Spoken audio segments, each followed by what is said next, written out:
God has a plan. Job chapter 23, verse 10.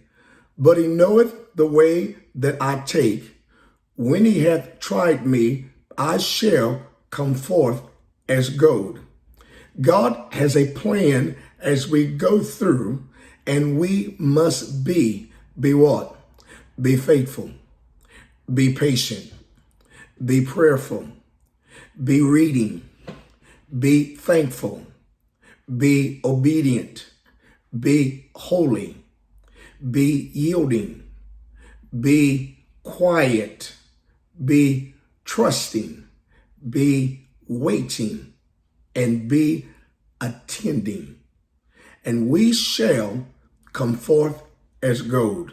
Father, help us to be as you work your plan in our lives. In Jesus' name, amen.